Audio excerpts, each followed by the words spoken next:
요사이 제가 황영웅 사태를 계속 보도하는 이유는 황영웅 사태를 통해서 한국 언론이 얼마나 문제가 많은지를 제가 알려드리기 위해서 그렇게 합니다. 언론은 그 기본이 사실을 확인하고 사실과 거짓말을 구분하고 사실을 공평하게 또 다양한 의견을 공정하게 국민들에게 알리는 게 바로 언론의 임무입니다. 그런데 황영웅 사태를 보면은 상당수 언론, 기자들이 앞장서 가지고 황영웅을 학폭, 데이트 폭력자로 몰아가는데 언론이, 기자가 꼭 지켜야 할 문법을 지키지 않습니다. 그 기사문이 완전히 자격 미달입니다. 제가 만약 그 방송사나 신문사에 부장을 해가지고 그런 기사 써 올라오면은 저는 그걸 찢어가지고 쓰레기통에 집어넣었을 겁니다.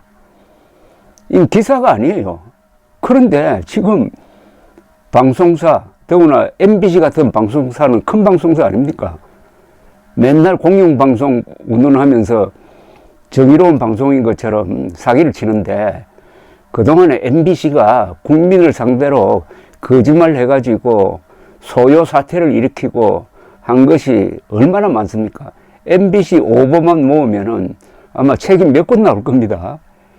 그런 선동 전문 방송이 아직도 문을 닫지 않고 대한민국에서 버티고 있다는 것은 이거 비극입니다. 다른 나라 같으면은 MBC는 그 손해배상 물다가 문을 닫습니다. MBC를 바로잡지 못하면 대한민국이 이게 바로 설 수가 없어요. 윤석열 정부의 큰 지금 과제입니다만은. 그런데 이 MBC가 황영웅이라는 무명 가수 아닙니까? 한 석 달 전만 해도 무명 가수 아닙니까? 이 사람을 이렇게 코너로 모는데 문제는 그 기사가 방송 기사죠. 기사가 기사 문법의 초보도 지키지 않는다는 겁니다. 그러니까 제 눈에는 제가 기자 생활 53년 했다고 해가지고 자랑을 하는데 제 눈에는 기사를 딱 읽어보면은 아, 이거 거짓말이구나. 이건 과장이구나 하는 게 딱 드러납니다. 기사문을 분석하면은 거기서 바로 그 정체를 알아낼 수가 있습니다. 그런 점에서 제가 하나 그 기사를 읽는 방법을 여러분들에게 소개를 해드리겠습니다. 우선 요사이 황영웅 관련해가지고 의혹이라고 나오는 거 있잖아요. 학폭 의혹, 데이트 폭력 의혹, 자폐아 폭력 의혹, 이런 거는 의혹이라고 붙으면 일단 믿지 않아야 됩니다.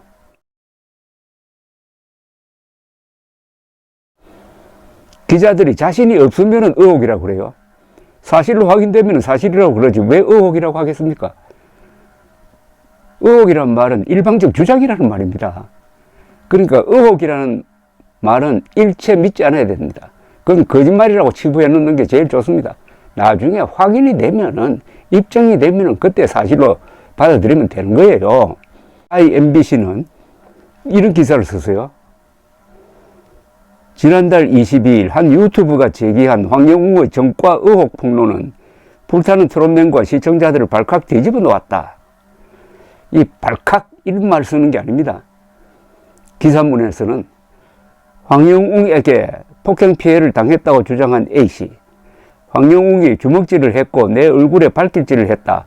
황영웅은 친구들을 회유해 상방폭행을 주장했고 날 맞고서 했다고 밝혔다고 했다. 자, 이어서 이 기사가 이렇게 시작됩니다. 여기 지금부터가 문제입니다. 요 A씨의 폭로는 황영웅도 인정을 해가지고 벌금 50만 원 물었다고 했습니다. 자, 그 다음부터가 문제예요. MBC 기사는 이렇게 시작이 됩니다. 빙산의 일각이었다. 물꽃은 A씨의 폭로는 걷잡을 수 없는 폭로의 물길을 만들었다. 학폭, 데이트 폭력, 자폐아 괴롭힘 등 과거사 폭로가 쏟아진 것이다. 자, 여러분 이거 들으면 어떤 느낌 듭니까? 학폭, 데이트 폭력, 자폐아 괴롭힘 등 과거사 폭로가 쏟아진 것이다. 이게 다 사실이라는 전제 아니겠습니까? 그렇죠? 왜냐? 여기서 학폭, 데이터 폭력, 자폐아 괴롭힘 등 과거사 폭로가 쏟아졌다. 폭로라는 건 뭐냐면은 숨겨진 사실을 알리는 걸 폭로라고 그럽니다.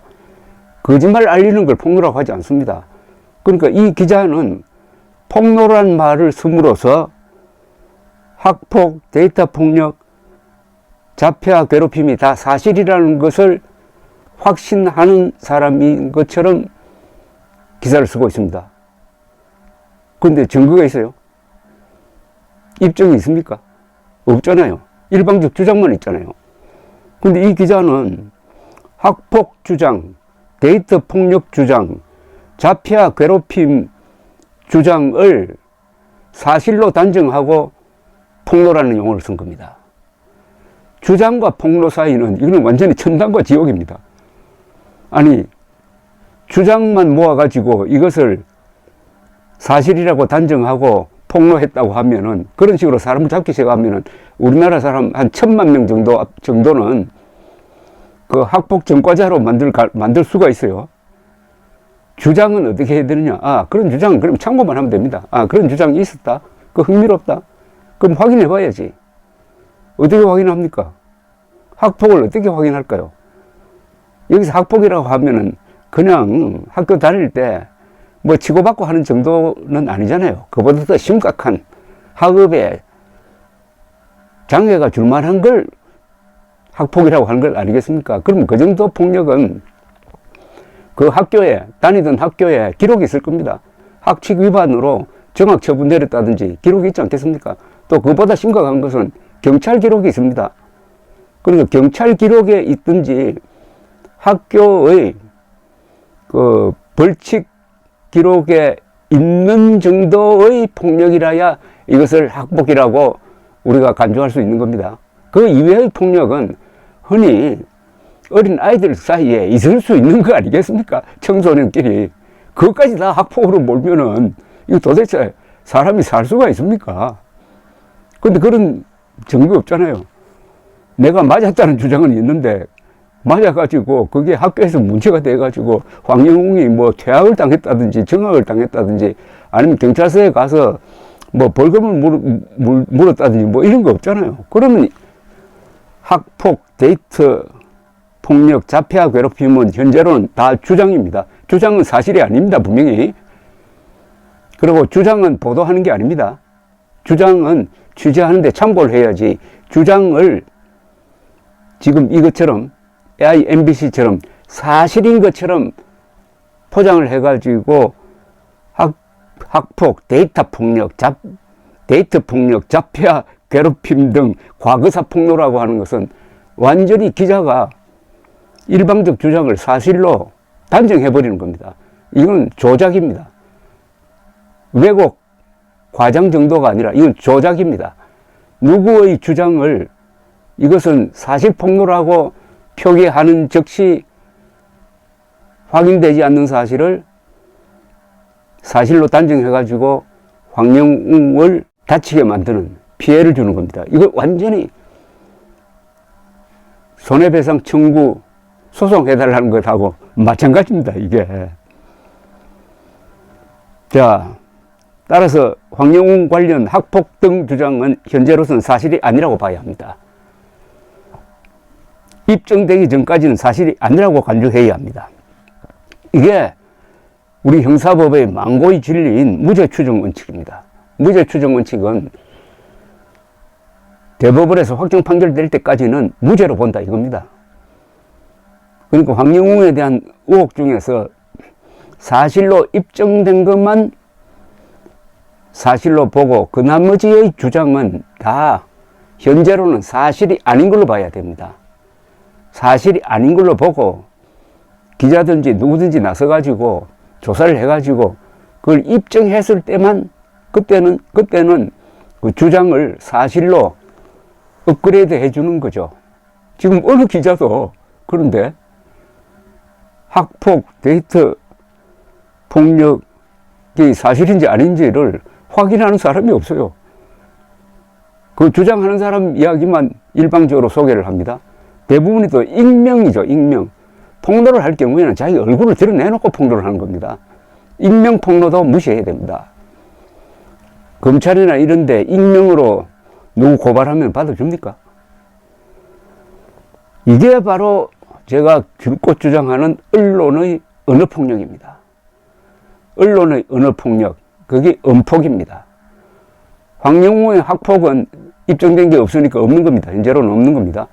황영우의 학폭은 없지만 MBC의 음폭, 언어폭력은 확실합니다. 그 증거가 뭐냐? 바로 이 문장이죠.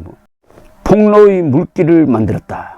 학폭, 데이트 폭력, 자폐아 괴롭힘 등 과거사 폭로가 쏟아진 것이다. 이게 바로 MBC의 언어폭력입니다.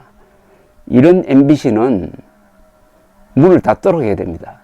이런 MBC는 한국 사회의 공적입니다. 자, 그건 그렇고 조갑제 TV에 달린 글 하나를 소개해 드리겠습니다. 저는 좌우든 거짓말을 가만두질 않습니다. 광주 사태에 600명의 북한군이 들어왔다는 거짓말과 싸우고 2020년 4.15 부정선거가 있었다는 거짓말과 싸우고 싸울 게 많습니다. 저는 이혼한 지 20년이 다 되어 갑니다. 우리 황영웅님의 빈지게를 들으니 어린 아들을 남겨두고 내가 살아온 시간과 어린 아들이 엄마 없이 살아왔을 시간들이 노랫말에 고스란히 녹아 있네요. 가슴 절절히 불러주는 빈지게를 듣고 있으면 아들과 제가 서로 만나서 그동안의 아프고 힘든 삶을 이야기하는 것 같은 착각이 들 정도입니다.